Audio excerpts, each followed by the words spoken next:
Hello everybody, my name is Ilya. And my name is Tyler. Together we make up Kovray, a couple that loves to play board games. And today we'll be teaching you how to play Ice and Idols. Ice and Idols is designed by Matt Hansen. The illustrations are done by Edu Vallis, and it's published by Inside Up Games, who helped sponsor this video. Now this is a prototype, so everything you see here in this video may be subject to change. But with all that said, let's head over to the table and let's learn the game. As always, you'll begin by setting up. You'll first connect the 4 temple map sections to form the temple map. For your first game, connect the map pieces of the gold colored gears together. You'll then attach the 4 temple floor borders to the temple floor grid by sliding them into the tracks beneath the grid. Sun and moon must be placed opposite of each other, which means star and comet will be as well. You'll finish this off by securing the borders by inserting the 4 corner pins into the corners of the temple floor grid. You'll then place the temple floor grid over the temple map, ensuring the legs of each corner of the underside of the grid rest on the table and not on the map itself. Lastly, you'll locate 2 4 pathway tiles, placing one in the starting space and the other to the side of the play area. This will leave you with 24 pathway tiles, which you can now randomly place in the temple floor. From this point forward, we'll refer to all of this as the temple ruins. Now let's look at the player setup. Each player will receive a player board and a random character card. You'll then populate your player board with a bonus action point token, an action point disc, and 10 research markers. You'll also receive a character pawn, which you'll place anywhere on the starting pathway. You'll proceed by shuffling the key cards, dealing 2 to each player. Each player will choose 1 to keep. This will be your private scoring objective.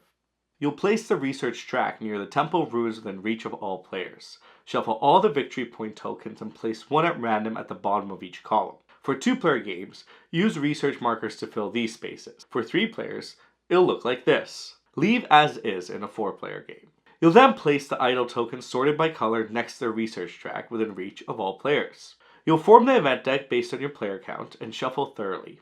You'll choose a first player and you're now ready to play. Ice and Idols is played in rounds, starting with the first player continuing clockwise. Each player will take turns by using action points. Once all players have taken a turn, the round concludes and the game end conditions are checked before continuing playing. Your goal in this game is to score the most points. You'll do this primarily by using your action points to explore the temple ruins, pick up and place idols, researching them, and gaining their powers. Let's begin exploring. And at the beginning of your turn, you'll have 5 action points you're able to use to take basic actions. As the game progresses, you may gain more action points or new idol powers, but we'll save that for a bit later. You'll track the usage of your action points to the track on the left of your player board. You may repeat the same action if you have enough action points. Any action points not used will be lost at the end of the turn, but your action points are reset at the end of your turn to the beginning of your action point track. Now you will have a bonus action point token. You can use it once per turn to gain an extra action point. However, if you do, you'll flip it and lose 2 action points the following turn. Now this token can be used multiple times, but only after it's flipped back to its plus side. Now let's talk about the actions. Move 1 tile. You may use your character pawn to move 1 tile per 1 action point spent. You can only move through pathways and only orthogonally adjacent, meaning you cannot move diagonally. The map does wrap around itself though, so you're able to move from one edge of the map to the other as long as the pathways connect. Why do you want to move? Well, you want to locate idols, collect them, and bring them to the altars. This is the second action. When on a tile above an idol, you can use 1 action point to pick it up. You'll take the matching idol from the supply and carry it by placing it on an available hand space on your player board. If the location depicts 2 idols, you can choose which to pick up. Once you have an idol, naturally you want to find a space to place it, which brings us to the next action, place an idol. You'll use 1 action point to place an idol on the altar at the location your pathway tile is covering, following the same rules you would to pick up an idol. The idol and altar must match. Once placed, you'll be granted a choice. You can either research the idol or gain its power. Researching an idol will have you return the idol to the supply and place 1 of your research markers on the lowest empty space of the research track matching the idol you placed. Each space grants rewards or triggers an event. This is also where your secret objective comes into play, the key cards. If you're able to recreate the pattern using your research markers, you'll gain the victory points listed on the top. You can rotate the pattern, but you cannot mirror it. Here's an example of a completed pattern at the end of the game. Now on the research track, you'll find a variety of bonuses. Some spaces will simply grant you additional victory points when scoring. This action will allow you to shift the victory points token one column to the left or right. This changes the scoring value of each research marker in each column. An important rule to mention here too is that once a column is finished, the victory point token below is taken and placed above the column, locking it in place. The last symbol you'll see here is this one. You'll immediately draw the top card of the event deck and resolve its effect. There's 4 different types of events you'll see. Collapse. You'll take a look at the board from the active player's perspective and remove the tile marked by the X. If the tile is already empty or has a character pawn on it, you'll instead resolve the next space in clockwise order. If all tiles surrounding the player are empty or occupied, no tiles are discarded. Number 2. Rotate the board. You'll follow the card and rotate the board once, 90 degrees, either clockwise or counterclockwise. Number 3. Shift. Here you'll shift all the pathway tiles in the column or row where your active player is, following the directions of the symbols. For example, start to comment. As a reminder, the board wraps, meaning as a tile exits one side, it will enter the other. Number 4, the last event you'll encounter is chill. Take a breath and continue playing. And that's the events. They trigger when placing a research marker on the board, which happens when you deliver an idol to the altar. Now when you deliver an idol to the altar, instead of researching, you can instead gain its power. You'll place the idol on the matching space of your player board, and as a result gain its power for the remainder of the game.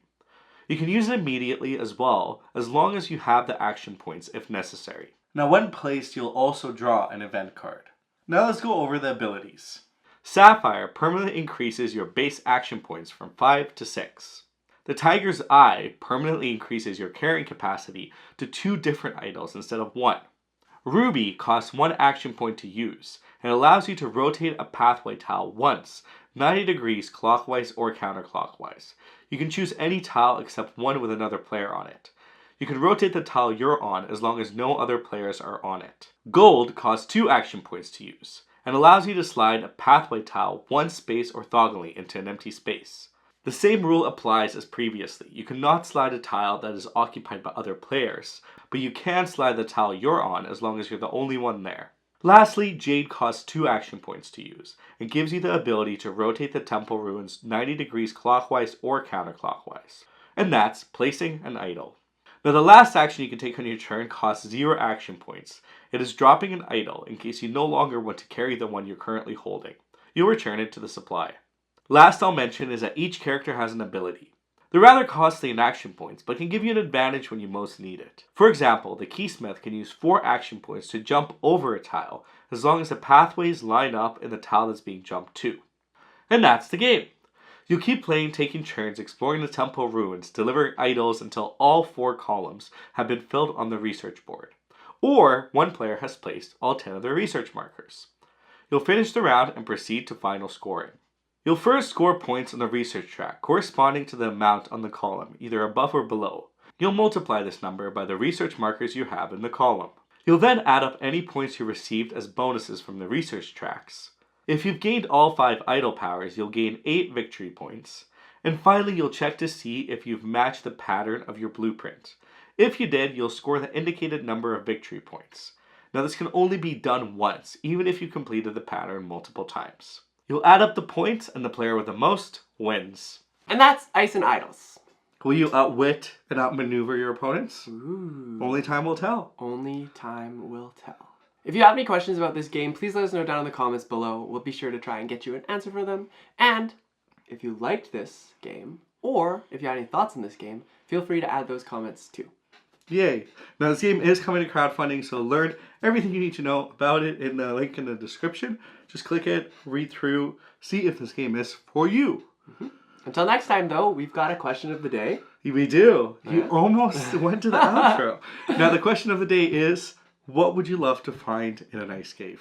In an ice cave? Mm-hmm. Well, nothing scary because that's got scary written all over it. I would want some sort of prestigious ice cream. Oh, I would want like a frozen old school animal that you knew was not going to like unthaw because it was so cold. Like, you ever see those things of like frozen mammoths or frozen like... What would you do with it? I wouldn't do anything with it. I would just be like, wow, that's really cool.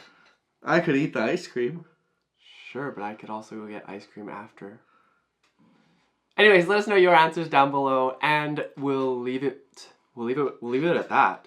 Thank you so much for See you in watching. the next one. Bye.